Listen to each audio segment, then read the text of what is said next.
It's the whole formality thing. I get into class in day one, we just sit and talk. And I ask them about what they like, who they are, what they listen to, what they watch, what they like eating even, just them and getting to know them as human beings before we start with the drudgery and the excitement of learning and teaching and all that. Day one, every semester, even if I've taught someone before, usually exciting for me.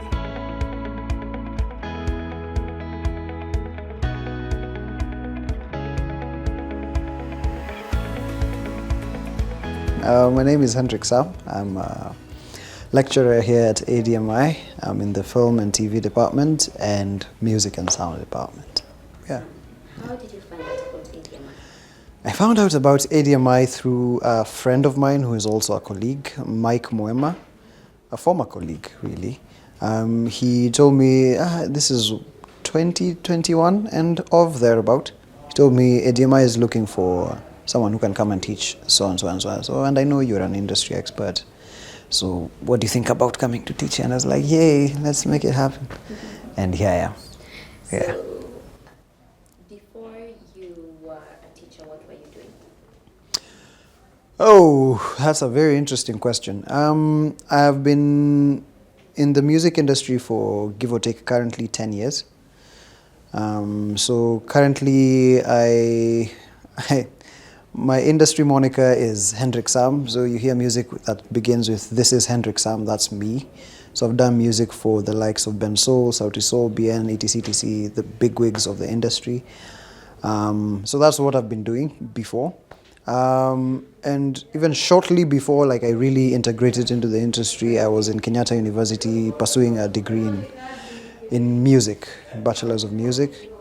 Yeah, so that's what I've been doing. So what made you decide to begin teaching?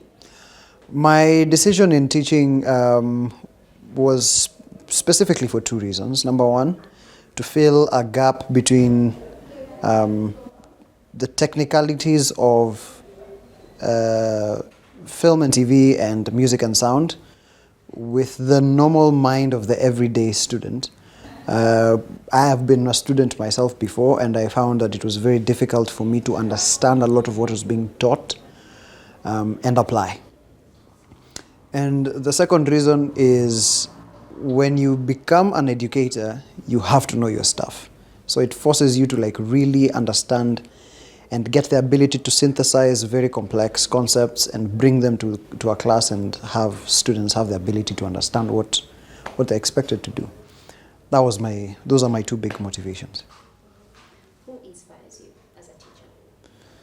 Oh my God, there's so many inspirations there, but top of my list is a guy called Fab Dupont.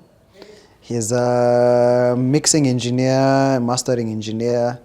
He runs a company called PureMix that does online teaching. So I've been a long-term student of his proxy online. And I noticed the way he teaches and explains some very tough, difficult concepts. And by the time I'm done listening to him, I'm like, that wasn't so hard. Why have I been struggling to understand this? Yeah, so he's my biggest inspiration. Wow. Yeah. So, beginning your teaching journey, what came first, ADMI or choosing to be a teacher? Choosing to be a teacher. I've always been a teacher at heart. I not only teach music, I teach so many other things outside there that I will not get into. So I'm essentially a teacher at heart. So, and I use teaching for me is a path for me to also just to learn and understand more. Because as I said earlier, I cannot teach what I don't know. Yeah. So teaching came before ADMI. Awesome. Yeah. So, as a teacher in Yeah. ADMI, what made you decide to teach at ADMI? From what I learned at the time about the school, because when I was offered the opportunity to teach, I had to do a bit of research, is there was a shortage of creative hubs in Kenya that are not hyper formal. And the creative mind, for lack of a better word, does not, okay, I was about to say detests, but I'll just simmer down. does not like hyperformality. And when I walked into the halls of ADMI, I could immediately feel that. And I was like, okay, this is a very good place for me to work at, because I can integrate myself with the students very well, form friendships with them, know them better, just beyond the formalities of class and all that, because outside there in the industry, that's how things are. There's no too much formality, and then let's get creative, and then let's go back to being formal. It's very blended like that. So that was my biggest reason to be like, okay, this is a very comfortable place for me to teach. Yeah. When did it click for you that you made the right decision? I could say 2 semesters in after I started. Because when I first got in, of course, the anxiety of, okay, this feels new. What am I supposed to do? And then after 1 semester, and I got the ropes of it, and I went back to the drawing board to see, okay, this is what I like doing, fine. How can I improve my teaching skills? How can I improve my, just improve in general? When I notice I get like that with something that I'm doing, it immediately clicks with me that, okay, this is the right thing, because it's forcing me without forcing me to make progress. Yeah. FTV and sound, which one? FTV and Music and sound, yeah. Between the two, which one is your favorite?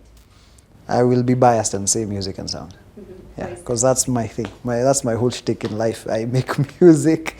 Outside teaching, I make music. I make a lot of music. So I'm a bit biased on that side. Though the things I teach in music and sound come and fall into the FTV side, because there I also teach them sound for film. So they just blend nicely. Yeah. So what excites you the most about teaching music and sound? What excites?